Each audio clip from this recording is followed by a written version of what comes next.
चलती चक्की देख के दिया कबीरा रोए, दो पाटन के बीच में साबुत बचा न कोय। कबीर साहिब जी कहते हैं कि चक्की को चलते हुए देखकर मुझे रोना आया। दो पाटों के बीच में कोई साबुत नहीं बचता। इसका अर्थ है कि जीवन की कठिनाइयों और संघर्षों के बीच इंसान पिसता रहता है। यदि वह जागरूक और विवेकशील नहीं है तो वह भी इन परिस्थितियों में पिस जाएगा। वर्तमान में संत रामपाल जी महाराज ही पूर्ण सद्गुरु हैं, जो सभी धर्मों के शास्त्रों के अनुसार ज्ञान और भक्ति देते हैं। किसी के पास थोड़ा सा पद मिल जाता है तो नीचे वालों को इतना दबा के रखता है, सब अपने कर्म फोड़ता सारा दिन, उनकी आत्मा दुखा दुखा के। चाहे कोई फैक्ट्री मालिक है, चाहे कोई IAS IPS अधिकारी है, या कोई डॉक्टर इंजीनियर जज है, ये नहीं देखते तुम कर क्या रहे हो, ज्ञान नहीं है। किसी की आत्मा दुखावे, होय होय, उसका ये परमात्मा के बच्चे हैं। आप कहते हैं जो तगड़ा व्यक्ति और निर्बल को सताता है उसकी आत्मा रोती है।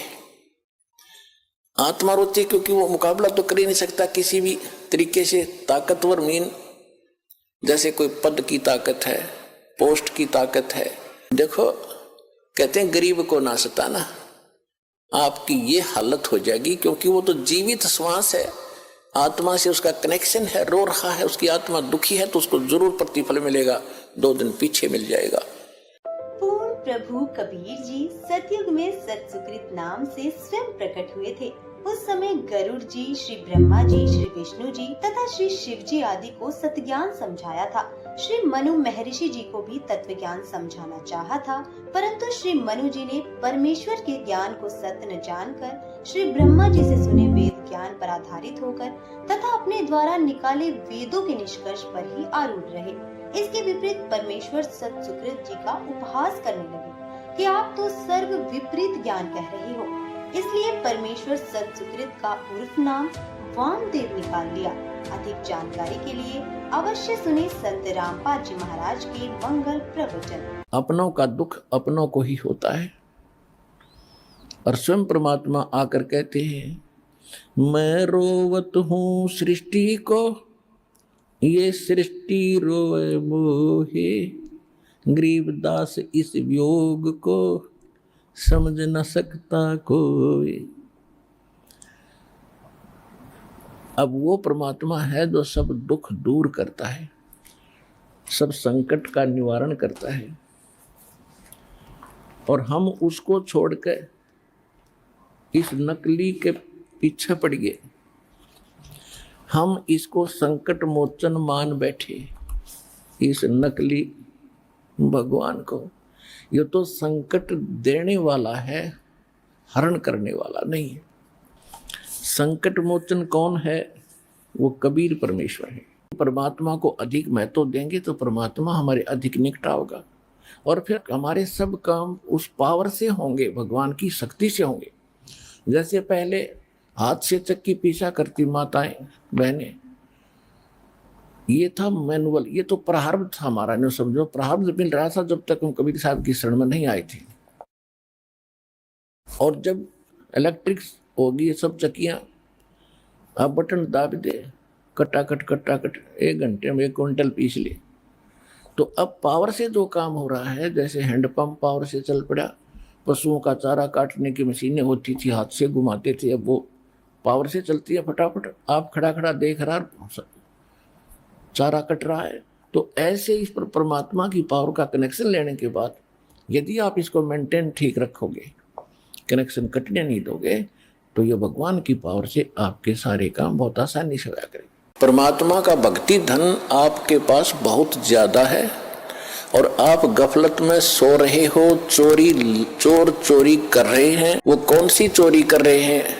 आपको कहीं शराब पिलाकर ये मन और ये काल उस काल का एजेंट है। ये आपको ना जाने कहाँ सांग सिनेमा में ले जा करके वहां आपका समय व्यर्थ कराता है, और कहीं इधर झूठी भक्ति करवा के आपकी भक्ति धन का नाश करवाता है। किसी को आशीर्वाद देते हो, किसी को बद्दुआ देते हो, तो ये आपके भक्ति धन की चोरी हो रही थी। अब ये दास आपको भौंक रहा है गली गली में। पहले गांव गांव में, गली गली में गए, प्रचार ज्यादा बढ़ गया तो फिर परमात्मा की वही आवाज इस दास के, उसके कुत्ते की CD DVD मेमोरी कार्ड बना के आप तक पहुंचाया। आप जाग गए, जो जग गए उनका चोर भाग गए, और जो अभी सोए पड़े हैं उनका चोर चोरी कर रहे हैं। जो उपदेश लेकर के भक्ति नहीं कर रहे हैं, सच्चे गुरु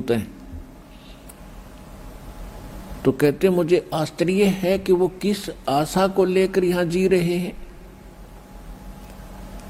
और भक्ति बिना काठोर है। ये नर मनुष्य नहीं है, वो पत्थर हैं। ये देख रहे हैं कि एक व्यक्ति बड़ा सेठ था, खूब संपन्न था, संतान थी, बड़ा सुखी था, और मृत्यु हो गई 1 सेकंड में एक्सीडेंट के अंदर। अब बता किस आस पर जी रहा था वो बोला व्यक्ति। तो यहाँ परमात्मा कहते हैं बिन उपदेश अचंभ है, आश्चर्य है, ये क्यों जीवित हैं, प्राण किस लिए जी रहे हैं। और भक्ति बिना काठोर है, ये पत्थर है, मनुष्य नहीं, नर नाही पाषाण। संकट मोचन कौन है? वो कबीर परमेश्वर है। जब इस आत्मा को ज्ञान होता है तो उस परमात्मा के लिए तड़प उठती है। अभी तो आप बच्चे हो, आप जिन काल की भांग घनी पी रखी है, और यह उतरती सी उतरेगी इस एंटीबायोटिक औषधि से। तो दास आपको ये तत्व ज्ञान आपके कानों के माध्यम से अंदर आत्मा में भेज रहा है, इससे आपकी अब भांग उतरेगी। कबीर साहब कहते हैं कबीर ये माया अटपटी, और सब घट आन अड़ी, और किस किस ने समझाऊं, या तो कुआ भांग पड़ी। पूर्ण प्रभु कबीर जी सतयुग में सत्सुकृत नाम से स्वयं प्रकट हुए थे। उस समय गरुड़ जी, श्री ब्रह्मा जी, श्री विष्णु जी तथा श्री शिव जी आदि को सत्ज्ञान समझाया था। श्री मनु महर्षि जी को भी तत्व ज्ञान समझाना चाहा था, परंतु श्री मनु जी ने परमेश्वर के ज्ञान को सत्य न जानकर श्री ब्रह्मा जी से सुने वेद ज्ञान पर आधारित होकर तथा अपने द्वारा निकाले वेदों के निष्कर्ष पर ही आरूढ़ रहे। इसके विपरीत परमेश्वर सत्सुकृत जी का उपहास करने लगे कि आप तो सर्व विपरीत ज्ञान कह रहे हो। इसलिए परमेश्वर सत्सुकृत का उर्फ नाम वामदेव निकाल लिया। अधिक जानकारी के लिए अवश्य सुने संत रामपाल जी महाराज के मंगल प्रवचन। कबीर जीवन तो थोड़ा ही भला, जय सत सुमरन होए, लाख वर्ष का जीवना लेखय धरे ना कोय। यदि सत्य साधना की जाए तो कम आयु ही अच्छी है। यदि सत्य साधना सत्पुरुष की नहीं है तथा काल ब्रह्म की व देवताओं व देवियों की पूजा करके व प्राणायाम आदि करके लंबी आयु जीने वालों का कोई लेखा अकाउंट मोक्ष मार्ग में नहीं किया जाएगा। इतनी लंबी आयु जितनी शंकर जी की है, मिल जाए तो भी एक दिन मृत्यु अवश्य होगी। भक्ति गलत है, इसलिए जन्म तथा मृत्यु का चक्र बना रहेगा। ऐसी आयु का क्या औचित्य है। जेता अंजन आंजिए वो चश्मों में दिखनते। अंजन माने माया। जितना भी अंजन यानी भक्ति रूपी जो शक्ति तो ग्रहण करेगा, भक्ति धन, भक्ति माया, वो तेरी आंखों में चमकेंगी। आपकी आंखों के सामने जैसे हमने ये अंधेरे में भी दिखती हैं, और ऐसे बहुत से कुछ ऐसे अलग सी वस्तु दिखती है जो आप जी को भी दिख रही है। जिन्होंने नाम ले लिया 2-4 महीने, 6 महीने, साल, 2 साल हो गए जिनको, उनको ये प्रकट होना शुरू हो जाती है। आंखों के सामने थोड़ी सी दूरी पे सितार से नजर आएंगे। बहुत ज्यादा और भी काफी क्रियाएं अपने आप दृष्टिगोचर रहती। वो क्या है, हमारी जितनी भक्ति अंदर हमारी भक्ति बढ़गी, उसका लेवल है, उसका प्रतीक है कि आपकी भक्ति इतनी हो चुकी है। कबीर गुरु बिन माला फेरते, गुरु बिन देते दान, गुरु बिन दोनों निष्फल है, पूछो वेद पुराण। गुरु धारण किए बिना यदि नाम जाप की माला फेराते हैं और दान देते हैं, वे दोनों व्यर्थ हैं। यदि आप जी को संदेह हो तो अपने वेदों तथा पुराणों में प्रमाण देखें। वर्तमान में संत रामपाल जी महाराज ही पूर्ण सद्गुरु हैं, जो सभी धर्मों के शास्त्रों के अनुसार ज्ञान और भक्ति देते हैं। पूर्ण जानकारी के लिए संत रामपाल जी महाराज के सत्संग सुने। पहले व्यवसाय परंपरागत होते थे और उसी परंपरा में विवाह होना इसलिए कंपलसरी था क्योंकि जैसे जाट की लड़की और कुम्हार का ब्यादी, तो जाट का व्यवसाय कुछ और है और कुम्हार का कुछ और, जाते सारे बर्तन फोड़ेगी। और कुम्हार की लड़की कुम्हार के ब्याही जा तो उसको पहले ट्रेनिंग होती है उस काम की, वो ठीक जाते ही रलमिल हो जाती थी। इसलिए हमारा विवाह अपने वर्ण में ही अपने होना कंपलसरी था, अनिवार्य था उस समय। इसी तरह किसान की लड़की किसान के ब्याही जाती थी तो वो काम से पहले ट्रेंड होती थी, झगड़े ना बढ़ते, काम खराब नहीं होते थे। तो अब समय बदल गया है, व्यवसाय भी काफी बदल गया है, तो इसमें अगर इंटरकास्ट शादी होती है तो कोई दिक्कत नहीं, क्योंकि हम मनुष्य हैं, हम एक पिता के बच्चे हैं और हमारा एक ही उद्देश्य है, यहाँ से मोक्ष कराना और सतलोक जाना। वहां कोई झगड़ा ही कोई नहीं। क्या आप मोक्ष का सही मार्ग जानते हैं या आप भी अंधविश्वास के जाल में फंसे हैं? मोक्ष प्राप्ति का एकमात्र मार्ग है परम अक्षर ब्रह्म की भक्ति। गीता अध्याय 15 श्लोक 4 में इसका उल्लेख है। संत रामपाल जी महाराज हमें बताते हैं कि परम अक्षर ब्रह्म कौन है और उनकी भक्ति कैसे की जानी चाहिए। उन्होंने शास्त्रों के प्रमाण देकर बताया है कि बिना शास्त्रों के अनुरूप भक्ति के मोक्ष संभव नहीं है। हमारे शरीर में कमल चक्र है जिनके माध्यम से हम परमात्मा तक पहुंच सकते हैं, लेकिन इसके लिए सही ज्ञान और सही साधना की आवश्यकता है। मोक्ष के सही मार्ग पर चलने और शास्त्रानुकूल भक्ति करने के लिए संत रामपाल जी महाराज के सत्संग संत रामपाल जी महाराज YouTube चैनल पर अवश्य सुनें। अपना जीवन सफल बनाएं और परम शांति प्राप्त करें।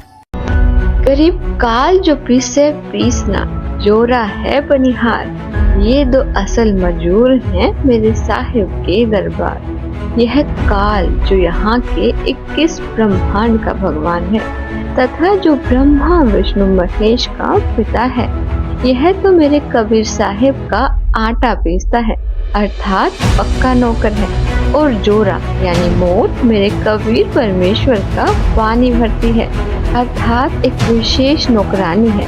यह दो असल मजदूर मेरे कबीर परमेश्वर के दरबार में हैं। अधिक जानकारी के लिए अवश्य सुने संत रामपाल जी महाराज जी की मंगल प्रवचन। मैम आपसे जानना चाहेंगे, जो छठ की पूजा होती है उस दिन छठी मैया और सूर्य देवता की पूजा की जाती है, तो क्या इनकी पूजा करने से, सूर्य देवता को जल चढ़ाने से हमें कोई लाभ मिल सकते हैं? जी बिल्कुल नहीं, छठ पूजा करने से हमें बिल्कुल भी लाभ नहीं मिलता। इसका हमारे शास्त्रों में कहीं भी प्रमाण नहीं है। और अगर सूर्य देवता और छठी मैया की पूजा करने से अगर लाभ मिलता तो जो सूर्य देव थे उनके पुत्र कर्ण का जब मृत्यु हुआ था तो वो अपने पुत्र की आयु बढ़ा देते। इसमें हमारे शास्त्रों का प्रमाण है। पूर्ण परमात्मा की भक्ति करने से हमें हमारी उम्र बढ़ सकती है और हमें लाभ भी मिल सकता है। अधिक जानकारी के लिए डाउनलोड करें संत रामपाल जी महाराज ऐप व सब्सक्राइब करें संत रामपाल जी महाराज YouTube चैनल। रावण इतना तगड़ा बताया है सूक्ष्म वेद में परमात्मा ने कि एक समय में 100 मटके तो दारू के पिया करता, शराब के, और 100 जोटियां का मांस खाया करता। वो तरह जो भाई और ब्राह्मण था। एक वैसे स्मरण करते समय या परमेश्वर की महिमा सुनने तथा परमात्मा का विचार आने पर प्रभु प्रेम में आंसू बहने लगते हैं, जो पाप कर्म नाश होने का प्रतीक होता है। जैसे तेज वायु चलने से बादल तितर बितर हो जाते हैं, सूर्य का प्रकाश स्पष्ट नया ताजा दिखाई देने लगता है। इसी प्रकार नाम जाप से उत्पन्न प्रेम की आंधी से आत्मा तथा परमात्मा के सामने से पाप कर्म रूपी बादल तितर बितर हो जाते हैं। फिर परमेश्वर जी दिव्य दृष्टि से दिखाई देते हैं। उनका नूर प्रकाश पहले अगोचर था, फिर दिव्य दृष्टि गोचर हुआ।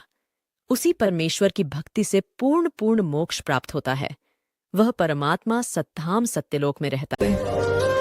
मेरे बच्चों सारे दिखाई देते हो, और अगर कैमरे से ना देखूं तो वैसे भी देख सकता हूं। मेरे बच्चे इतनी ताकत दे दिए मेरे बंदी छोड़ में मेरे के बगैर किसी मनोकामना के तो पूजा कर मालिक की, और फल मन इच्छा फल देवेगा जो पड़े धनी ते काम धनी। तो वहां धनी का काम होता है।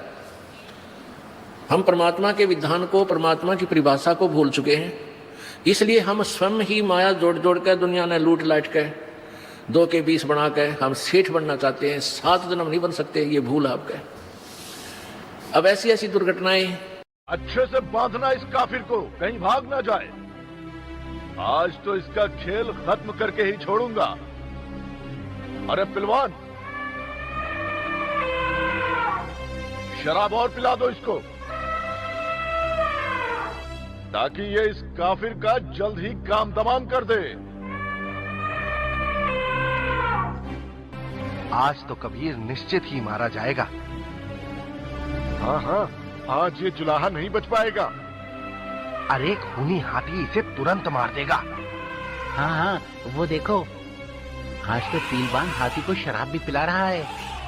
अब तो उसका बिल्कुल काम तमाम हो जाएगा। हाँ,